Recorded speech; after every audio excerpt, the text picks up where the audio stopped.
Welcome to Crawlspace. I'm Tim here today with Lance. Lance, how are you today? I'm doing great today, Tim. Thanks for asking. I hope everyone out there who's listening is doing great as well. They're going to be doing even better after they listen to this interview that we have coming up, even though the topic is a little unnerving because we're dealing with organizations in this country and in this world that kind of don't really have a whole lot of control over. But anyway, Tim, you have control over your mood, and I want to know what that is. How are you? Well, thanks for asking. I'm doing great today. Yeah, I'm excited to speak with journalist Trevor Aaronson. He writes for The Intercept, but he also does a great podcast called The Alphabet Boys, and it is about the CIA, the FBI, and everything you wanted to know about how these agencies act when they're conducting undercover investigations. Trevor is enormously talented, and if you want to learn more about Trevor, you can go to his website, trevoraaronson.com.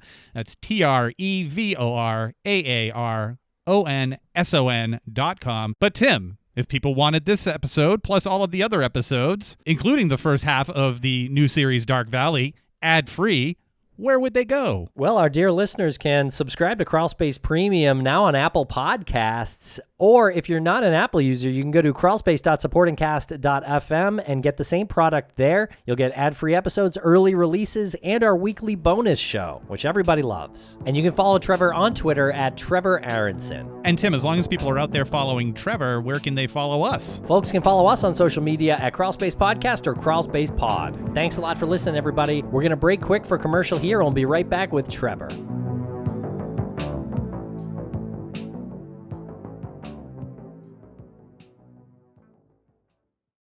And a thank you to our sponsors. Back to the program. Welcome to the podcast, journalist Trevor Aaronson. How are you today? I'm great. Thanks for having me. Well, thanks for joining us. And actually, I don't know if I should be thanking you, but honestly, thank you for joining us. You have a fantastic show. It's a phenomenal show. But the reason why I said that about thanking you is because I'm so mad. Like, your show makes me, it's so infuriating. But anyway, welcome. I hope everyone is going to hear this conversation and be motivated to listen to your show and learn everything that Tim and I learned when we listened to it. Great. Yeah, thanks for having me. I'm happy to talk about it. All right, let's start by asking about your background. Yeah, so I am from a traditional kind of print newspaper background. I got my start maybe 20 some years ago working for alt weeklies in South Florida. And that's really where my interest in federal informants came to start, and what informs Alphabet Boys as a series. And so in more recent years, over the last 10 years, I've reported on the FBI's counterterrorism program, and I've been particularly interested in this question of whether, in trying to find terrorists, the FBI using sting operations and informants were essentially creating terrorists by finding people who are mentally unstable, mentally ill, financially desperate, and offering them incentives to get involved in some sort of terrorism plot. And so what we've seen over the last really 10, 15 years in the post 9/11 era is an expansion of these kind of entrapment schemes. And so a lot of my work over the last 10 years has focused on that and how these kind of entrapment schemes have evolved over time. So you mentioned your show called Alphabet Boys, and that title comes from the FBI, CIA, all of those government organizations. When you were getting involved with this, and when you were getting involved with your print journalism as well, and this was something that you were going to tackle as a topic, was there any reservation? Yeah, I mean, when people ask me about that, I mean, the subtext of that question is like, are you concerned about like something, a criminal investigation of you or something happening? And I joke, like, I've never even been audited by the IRS, but like, knock on wood that, that won't happen. But so far, no. I'd like to think we still live in a nation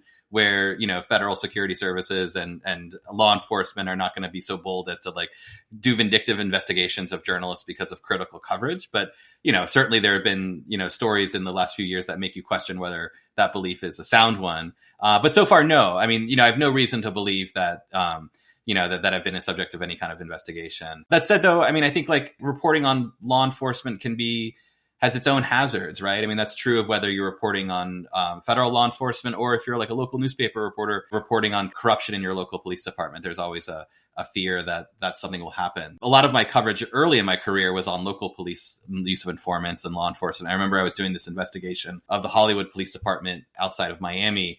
And I was there in the office reviewing these internal affairs files. One of the police officers, who was kind of my liaison for requesting records, comes in and he says, what happens sometimes is people get pulled over and lo and behold, they find cocaine in their trunk. I wouldn't want that to happen to you, right? And of course, it was just like I took it for what it was, which was kind of like an empty threat. But of course, like in reporting on any sort of law enforcement, I mean, it's kind of a risk that's roughly in the back of your mind. But I try not to let it inform my decisions in my reporting because I feel like I don't want to pull punches either. Gosh, that's like so cliche, but so believable at the same time. Oh, like the cocaine in the trunk. Like, oh, you never know. Yeah. But no, I can imagine there are some serious risks to this. You dive really deep. How did Alphabet Boys, the podcast, come to be? Yeah, so one of the things that I felt really strongly about in wanting to do Alphabet Boys as specifically as a podcast was that in a lot of my reporting, what I was finding is that I would tell the story through the use of undercover recordings. And so in some way, what makes covering these stories so interesting is that not only do you have access to the people that were targeted in these investigations, but in many cases, you have access to these hours and hours of the actual FBI or DEA investigation. And that provides you not only with a window into what the targets of the investigations were doing as they interacted with the undercovers, but also in many cases, you have these recorded periods where the agent is talking to the informant outside of the target of the investigation. So you get a window kind of behind the scenes of what's happening. And so what I realized too was that in telling these stories as a writer, you could write about what was happening, but it was so much more authentic and interesting if listeners could actually hear these recordings. And so in that way, I think covering a lot of sting operations, it really makes sense to tell it as a podcast, because instead of just describing this, we can have listeners directly listen and hear what it's like, be able to decide for themselves whether the government's behavior is egregious in any way. And I think it kind of provides a multi-layered kind of storytelling opportunity where you can kind of show the investigation as it's taking place in real time through these recordings, but then pull back and interview the people involved and understand what was happening as this was going on. And really, honestly, what is going through your mind when you're discovering this in real time? A part of what informs Alphabet Boys, you had mentioned kind of the title. I mean, so the title comes from obviously men who work for alphabet agencies, the FBI, the CIA. And Alphabet Boys is obviously a derisive kind of nickname for them. And the reason that's chosen kind of intentionally is that what we're trying to do is really demystify this idea that federal law enforcement are these kind of perfect agencies that you see on TV, right? Like the FBI in particular has been very good at cultivating this image in American pop culture and media and TV and movies of this agency that's quite flawless and, catches the bad guys and catches the serial killers. And in reality, when you look at their investigations, when you get access to these recordings, you realize that there's like a Reno 911 Keystone Cop style aspect to all of these investigations, right? And that's really what we wanted to bring to the fore in Alphabet Boys, was to show this combination of very, at times, like dangerous and intriguing investigations involving, as in season 2, involving an international arms trafficking conspiracy, but then, juxtapose it with this kind of like ham-fisted behavior that you see in all of these undercover recordings, whether it's, informants kind of, in one case in season 2, for example, the informant goes by Juan and the other informants accidentally use his real name in front of the targets. His real name was Alex. And fortunately, in that case, no one noticed. But it's the type of thing that you see happen in undercover investigations that I think is intriguing and funny all at once. And it's not at all the way that I think these federal agencies are shown in popular culture and media. And so that's really our goal in Alphabet Boys, is to tell these stories that we think are very interesting, that raise really, fascinating questions about law enforcement and undercover stings, but also have like a healthy dose of humor that is not our introduction, that is like humor that's coming by just showing the absurdity that happens in some of these cases. Wow, I can't believe you went Reno 911. That's amazing.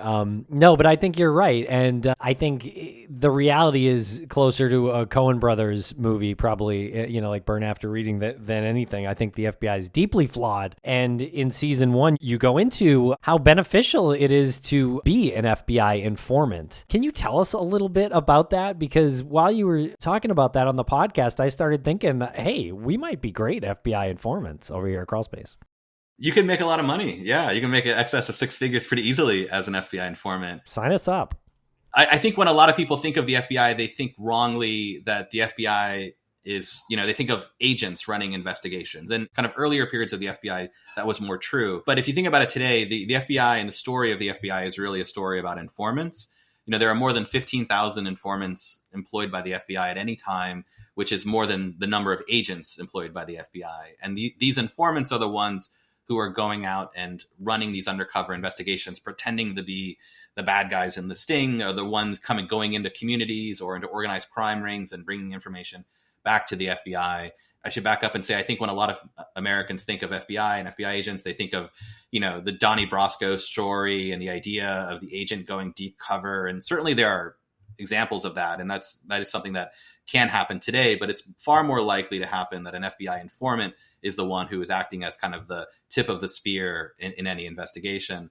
But there are real problems in that whole setup that aren't really dealt with in the way that the FBI is structured. And the primary problem with it is that the incentives that FBI informants have are not necessarily in line with what you might think of as kind of justice in America. An FBI informant, when he's brought on to work for the government, is paid a lot of money, as I said, in excess of 6 figures a year. And they don't have a lot of lead time to kind of go in and come back month after month and be like, yeah, I didn't find anything. Everything's fine. Keep paying me, right? Like, there is a direct connection between their ability to make money from the government and their ability to provide information to the government. And so there's an incentive for them to create crime, to exaggerate information that they provide to the government in order to keep getting their money from the government. And what makes that problem even worse is that most likely, you, me, and many of your listeners, we would not make very good FBI informants, right? What the FBI really is looking for are, people who are criminals and con men who have access to people that they can investigate, or people who are used to playing these criminal roles. And so as a result, oftentimes the informants that are employed by federal agents are criminals themselves, and they don't really much care if they're kind of entrapping innocent people or exaggerating crimes against someone, because this is, in many cases, is how they make their money. What FBI agents and other federal law enforcement agents will tell you is that choir boys don't make good informants, right? There's a statement that goes around the FBI, which is to say, to catch the devil, you have to go to hell, right? And so the idea is that, you can't send the choir boy in to find the devil. You have to find your own devil. And that's very much what happens with informants. And then the challenge is that the FBI has to make sure that these informants, who are maybe sociopaths, career con men, liars, that the information they're giving to them isn't a lie as well. And so there is this back and forth. At the same time, of course, FBI agents, like anyone who has a job, are incentivized by doing that job, right? Like, as a journalist, if I reported out a story for months and I came back to my editor and I was like, there's no story here, I'm not going to stay a reporter for very long. That same kind of incentive structure works for FBI agents who are handling these informants, that there is a need to produce results. And a result of kind of the post 9/11 FBI is that it's a mixture of a criminal investigations agency and an intelligence agency that's looking to stop terrorism and other mass casualty events, but that it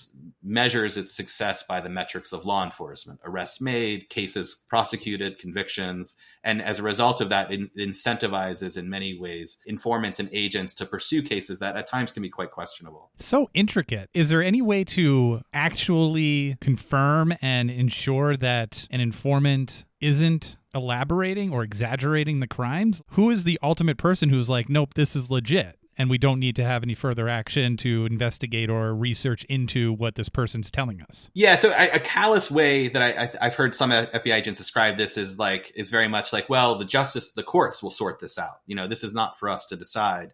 And I find that very callous in the sense that I think there is a moral obligation for FBI agents to decide whether their investigation is pushing people toward committing crimes that they otherwise wouldn't. And so in season 1 of Alphabet Boys, we tell the story of this informant named Mickey Windecker, who infiltrated the racial justice movement in Denver and tried to set Black activists up in crimes. And one of the people he targets is a man named Zeb Hall, and eventually coaxes Zeb into purchasing a gun for him. And Zeb admits that, he shouldn't have done it. Mickey, the informant, was a felon, so that was a crime. He was transferring a firearm to a felon. But the context of that, though, is that Mickey was a guy who claimed to have killed people. The idea of violence was kind of integral to his identity. There was always this perception that if you crossed him, something might happen to you. And in Zeb's defense, what he says is like, I was scared of this guy. He wanted me to buy a gun, and so I did it.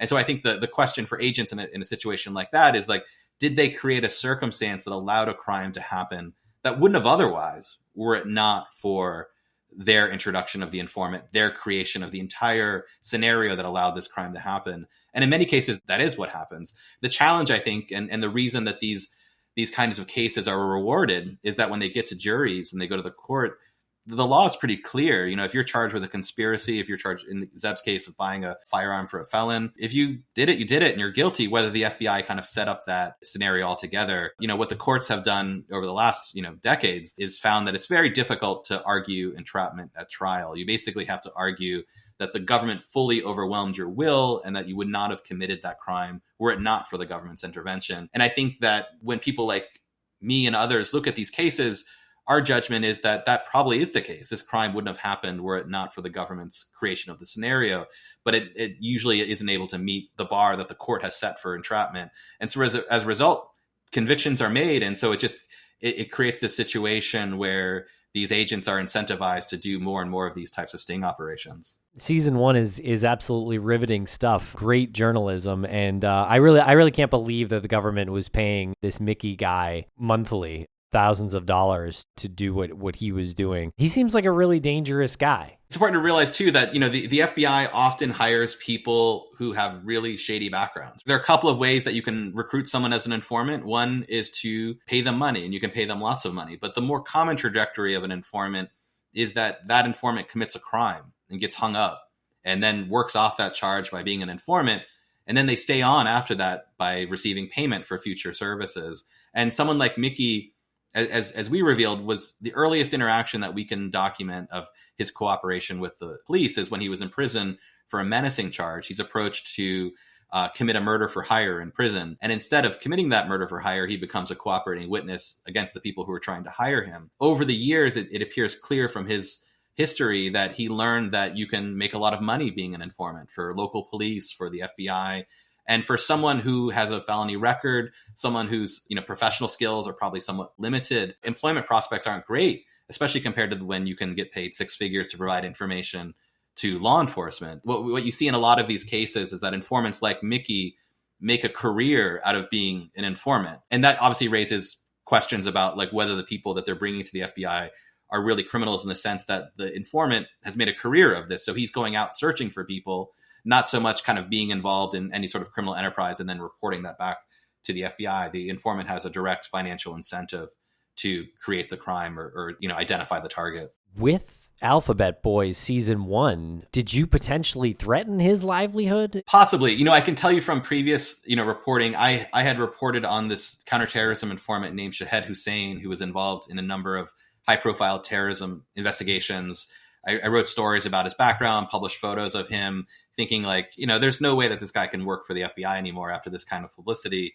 And that wasn't the case, because then he wound up in Pittsburgh, in another case years later that I heard about. And so that is the challenge. I mean, to a certain extent, maybe it would have put at risk his ability to work as an informant given the publicity of the show. At the same time, though, there's nothing really stopping him from going to another city, taking on a different name, and, working as an informant as well.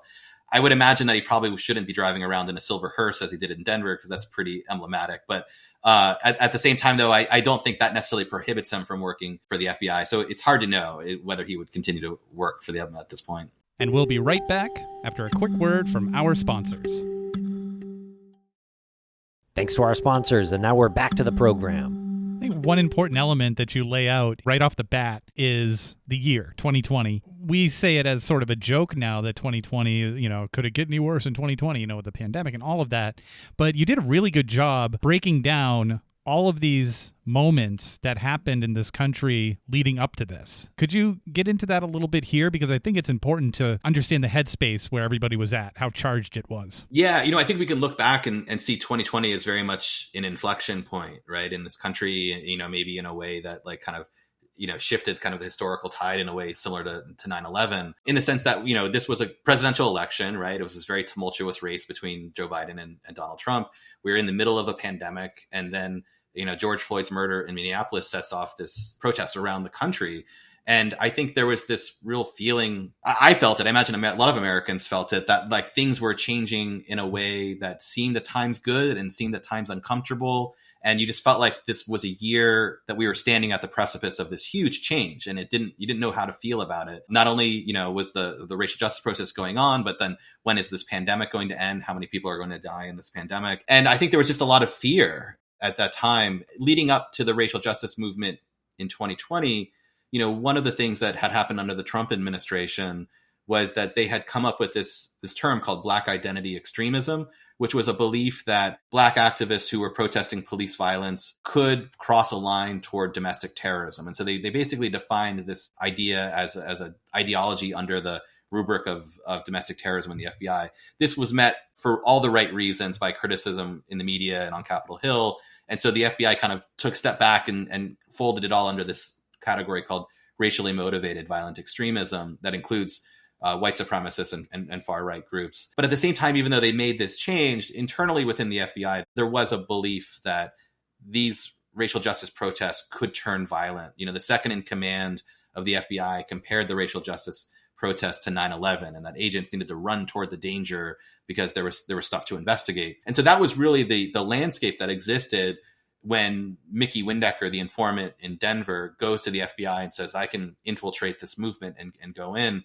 And I think, what we tried to reveal in episode 1 or season 1 of Alphabet Boys is that we could document what happened not only in Denver, but also in Colorado Springs.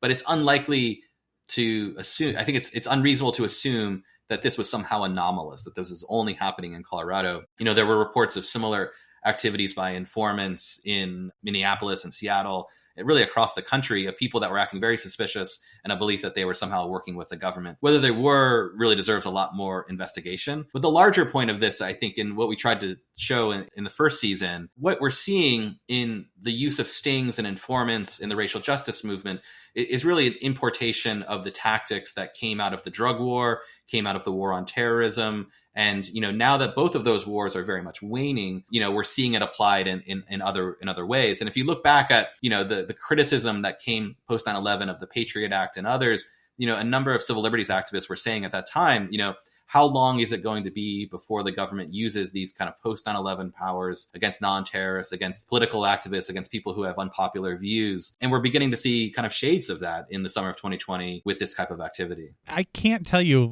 how important that is to hear. Because you're the one doing the reporting on it, but these are conversations that have happened every generation in this country. What did you say? Your wording was people who have just different ideas. Unpopular ideas, yeah. Yeah, unpopular ideas. When should we ever be afraid of having an unpopular idea? That's why I was so angry listening to it. It's not the show. It's it's everything a person has said in the past that is coming to fruition now. And it's so frustrating. Yeah, and I think it's worth noting, it was the topic of stings in general and federal law enforcement stings, which is the kind of overriding theme of all of Alphabet Boys seasons. In the 1970s, the FBI ran this sting called Abscam. They made a movie about it called American Hustle. They had this informant pose as an Arab sheikh who was bribing elected officials. And, they caught a bunch of elected officials taking bribes for legislation that would have benefited this supposed sheikh's company. And when those indictments came down, it was outrageous. How could you entrap a bunch of elected officials? And the American Civil Liberties Union came out, and a number of media organizations and politicians came forward. That was kind of the beginning of this shift. And then a few years after that, you have the sting operation against John DeLorean, the former auto executive, who ends up getting acquitted. But even in that trial, the American public was really up in arms about this idea that federal law enforcement would be creating crimes, would be creating these sting operations to entrap people in crimes that they otherwise wouldn't commit. And then, so this has only been 40 years that, we've had this shift where Americans have basically come to accept this as standard operating procedure, that it's okay to do this. You see sting operations portrayed in TV and movies. And I think it's worth remembering that we weren't always okay with this. There was a period of time where we thought this was egregious law enforcement behavior.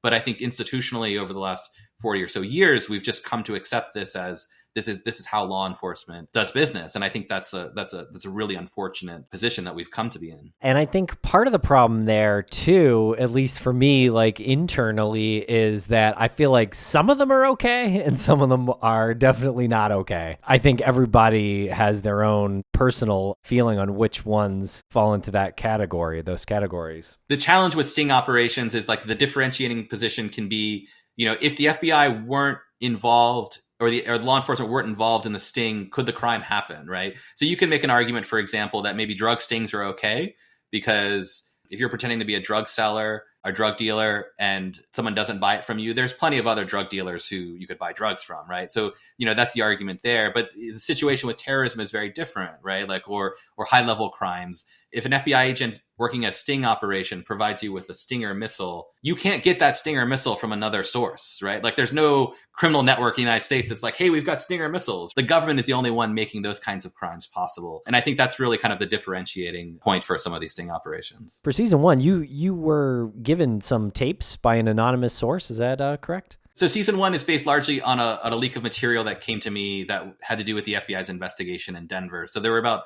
12 hours of undercover recordings. And these were the recordings that Mickey Windecker, the informant, made, using a body camera as he went in to investigate people. What was your thought process when you got, maybe that was a trusted source for you. You had to realize you were sitting on a really big story, obviously. Obviously, when you work on a project like this, and as you know, like podcasts, there's a lot of like pre-production and post-production work. So ultimately, but from the time I got the material to when the show came out was about a year.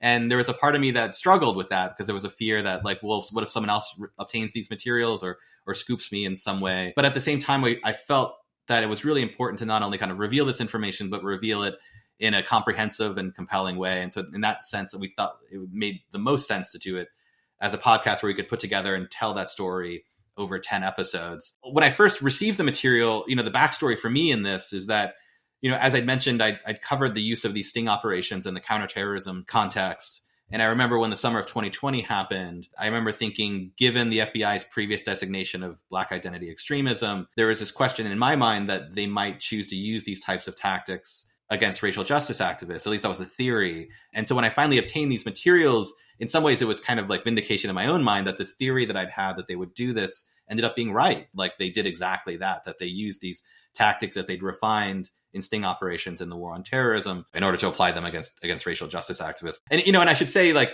the FBI is not this like monolithic agency. I think it's important to remember that, not all FBI agents agree about everything, right? Like any agency, it has a number of people who have very differing opinions. When you see stories like this, it doesn't mean that the FBI is all for what the FBI did in Denver. I mean, there are agents who are really concerned about the trends that they're seeing within the Bureau and the way the Bureau is operating. And those are agents that are able to assist reporters like me in understanding what's happening inside the Bureau as we're reporting on it. I'm wondering how relationships like that get to a level where they feel comfortable talking to yourself like a reporter, knowing that they can say something in confidence and they can say something that you're free to talk about on another podcast. How do you get to that relationship level? Yeah, it takes a lot of time and trust, obviously. Some of it happens just you meet people and you can make introductions. In other cases, government officials, this is true, I think, of any journalist who covers specific topics, is that government officials will see that you're the person who has carved out some expertise in a specific area and you're the one to talk to.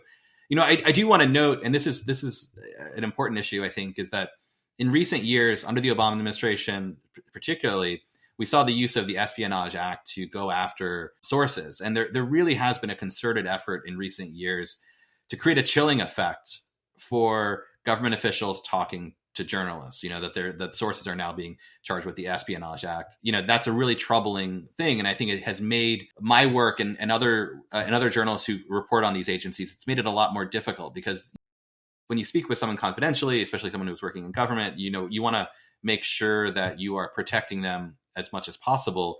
But in a digital world, even with encryption, the smallest mistake can reveal a source. And so if you have a government that is investigating sources based on, Espionage Act powers, it creates a situation where even as careful as you might be, you run the risk of revealing your source. And I think that's caused a lot of, people who might otherwise talk to me and other journalists to be really reticent to do so for all the reasons that are easily understood, right? Like they don't want to go to jail. They don't want to lose their livelihood. And I think that really is a problem because I think a healthy democracy, a healthy nation is one where you would have, people within agencies going to journalists and expressing concern confidentially to say, like, this is what's happening inside the agency and allowing the journalists the opportunity to investigate that. And that is what happened in Denver, right? By obtaining these materials, I was able to reveal what the FBI was doing, which some FBI agents find quite troubling. But I think it's becoming harder and harder to do because of the kind of war on leaks and the war on sources that we've seen throughout administrations. This isn't a partisan thing.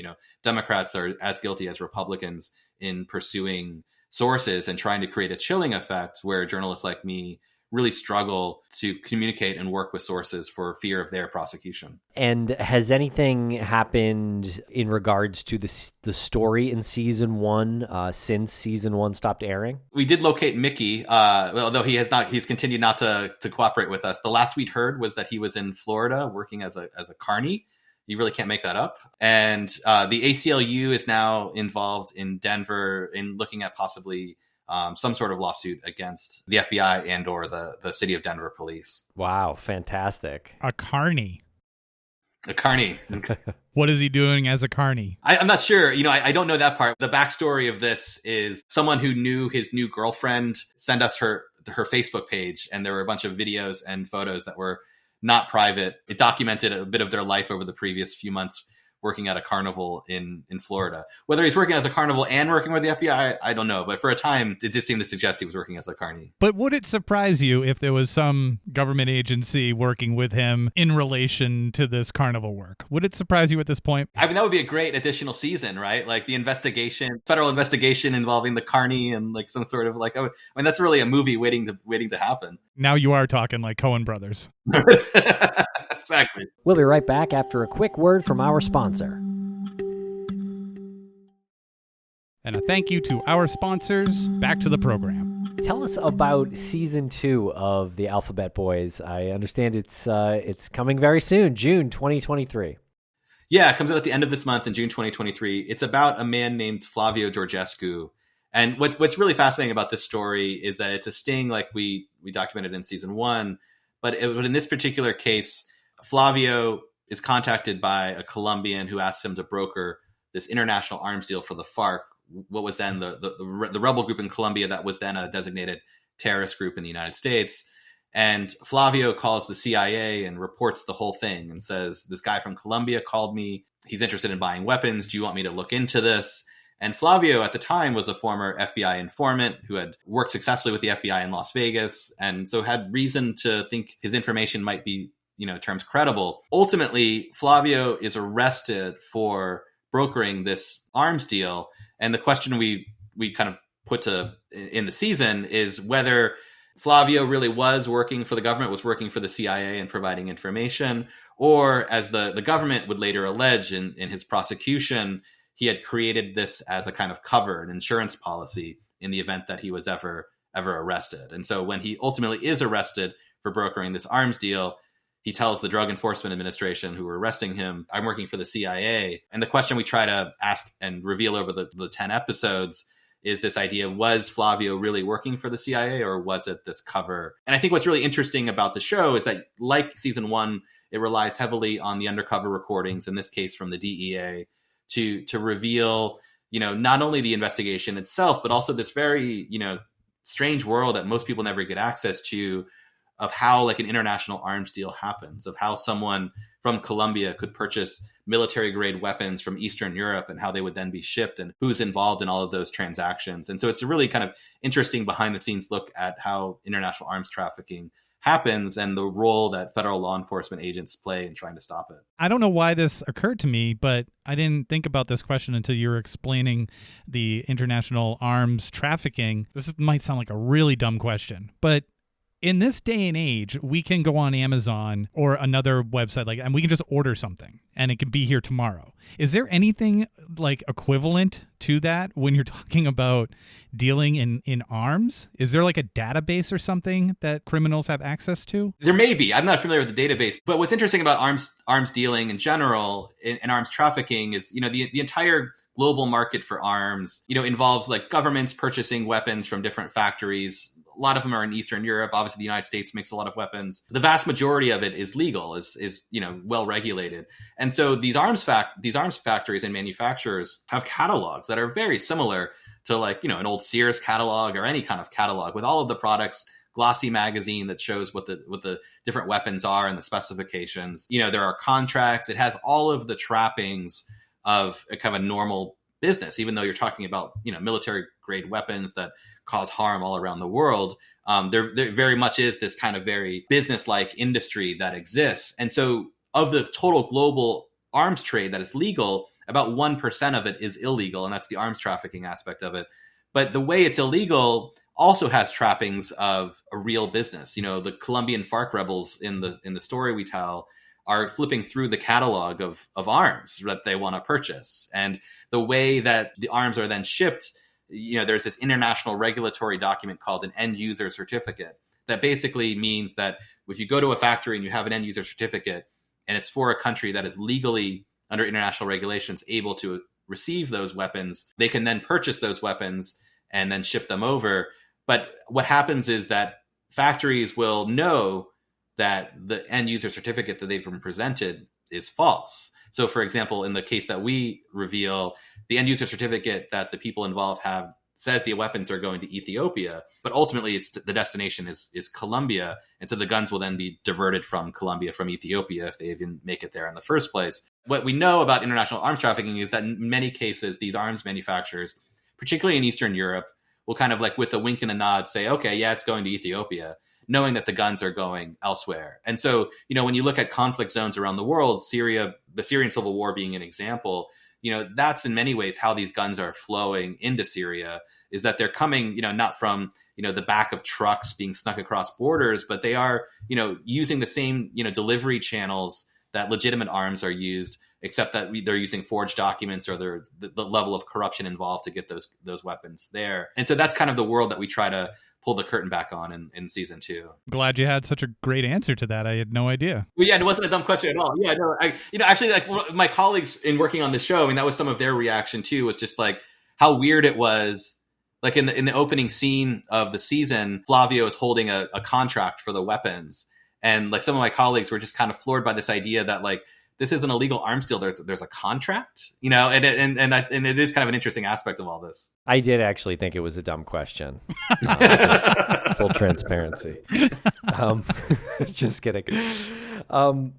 In your work, which is the most problematic agency that you've come across, and why? That's a great question. So on sheer numbers, the FBI pursues the most cases. And so, if you're looking at like problematic cases, if you're just basing it, the more cases you do, the more potential for problems. You can kind of point to the FBI in that way. But I would say like some of the more egregious ones you see are really kind of the DEA and the ATF in particular, some of the kind of undercovered agencies. The ATF for a long time got away for years with running this program called Stash House Stings. And so they overwhelmingly targeted or disproportionately targeted people of color. They would find mostly young black men and say like, hey, by the way, there's this house down the road and there's like, $500,000 of cocaine in it. There's a bunch of weapons. You guys should go rob it and give me a piece of it. These guys, seeing this kind of change your life moment where they might be able to make a ton of money, go into this house, the stash house, and try to rob it. And of course, there's no drugs there. There's no money. It's all part of an ATF sting. And then they arrest them and, charge them. And so the ATF for years, and despite some federal judges pointing out that this was a very racist program and its disproportionate targeting of Black Americans, we're doing that for years and, throwing people behind bars for creating these situations where maybe they were criminals. They were kind of low level petty thieves, but then the FBI makes it possible for them, the ATF makes it possible for them to commit this really egregious crime. As much as the FBI has its own problems, I think you see a bit more of a cowboy mentality in some of the ATF and DEA investigations. And I also think it's worth noting as well that there's a real kind of rivalry and competition among the agencies that, the FBI and the ATF and the DEA, like they all compete for funding. They all compete for kind of publicity, and publicity gets funding. There is a certain incentive for all of these agencies to do these kind of like high level busts, get press in the newspapers and on television, and then use it when they go before Congress for funding to, talk about these great cases that they have made. As I said, I think you see the ATF and the DEA kind of taking riskier bets than the FBI might otherwise. That's ridiculous. So they need the funding, so they will organize a sting operation and they will put somebody in a position, probably someone in a minority group, to take the fall for something that they set up in order to get their funding, to get the press, to get their funding. So that's pretty much what it comes down to, is just to ensure that they're constantly funded for the most part. Yeah, I will admit that is a cynical take, but I think it's the right one. Every year the FBI goes before Congress and is looking to maintain its budgets, right? Every government agency does that. And a great way to, show that you are doing great work is to present the cases that you are doing. And so, what we see, for example, in the post 9/11 era is the FBI gets billions and billions of dollars for counterterrorism. And if you look at their congressional testimonies, you have high-level senior executives of the FBI going before Congress saying, here are the cases and the plots that we've, subverted and busted. In the vast majority of cases, those are actually sting cases where they kind of put together everything to make it possible. The story that we tell in season 2 is really related to this, which is DEA narco-terrorism stings. The quick history of this is that the war on terror very much eclipsed the war on drugs. And the DEA was getting tons and tons of money for the war on drugs. And then 9/11 happens and the war on drugs are kind of put into the back seat. And the DEA is finding itself in a position where it's missing out on the big funding in town, which is terrorism. And so in 2006, they go before Congress and they say, there's this narco-terrorism problem. It's the problem of terrorist groups like the FARC using, drug proceeds and like cocaine to fund their violence. And you should give us lots of money to investigate this. And they do. They end up getting billions of dollars from Congress to investigate narco-terrorism. And it's a real debate whether narco-terrorism is a real thing. To what extent drugs are funding terrorism is quite debatable. Yet the DEA, after getting this funding, then pursues a decade of so-called narco-terrorism stings where they go around the world pretending to be FARC representatives looking to buy weapons so that they can claim this connection between cocaine trafficking and terrorism.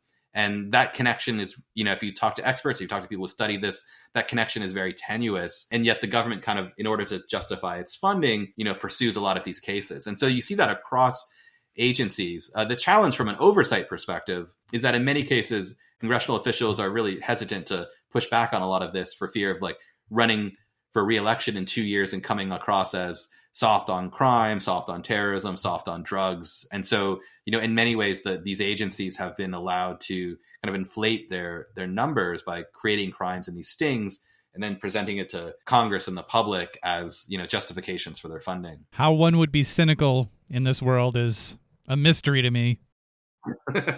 You also have another show out, American ISIS. Yeah, American ISIS is on Audible. And that was, like a lot of people who work in narrative podcasts, I came from a print background, and that was the first podcast I'd worked on. And in that particular case, very different story. It's the story of this man named Russell Dennison, who was a tangential figure in an FBI case that I'd investigated years earlier. I'd actually at one point suspected that he was an FBI informant.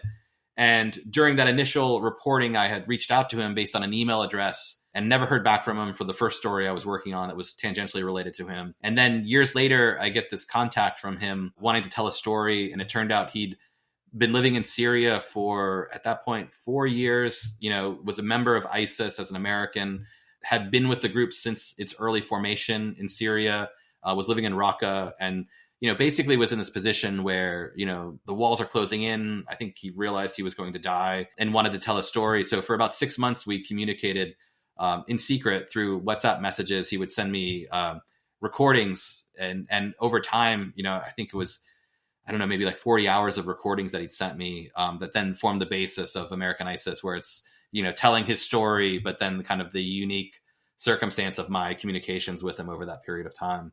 And I think what it did, and I'm proud of the show, is it really kind of revealed kind of the complicated truth of the war against ISIS and, the challenges of America trying to counter kind of extremist groups like ISIS. I just have one final question, and it's more of an opinion, really. If I were to get stopped by the police for speeding, would you recommend that I maybe tell the police officer that I'm working in a sting operation for the CIA to stop people going over the speed limit? Would that be a good thing to do? You could try. I don't know how effective. Flavio would tell you that it isn't an effective strategy. But yeah, you could try. Look, I was sorry, officer, I was speeding because it's part of a CIA operation and there's a bad guy down the road I was chasing. You got to let me go. And then I'll give him your number and I'll say, this is my directing officer. If you just want to contact him. Wow. Well, Trevor, thank you so much for spending some time with us here today. We really appreciate your show and great work on these shows. Thanks. Yeah, it was fun. Thanks for having me.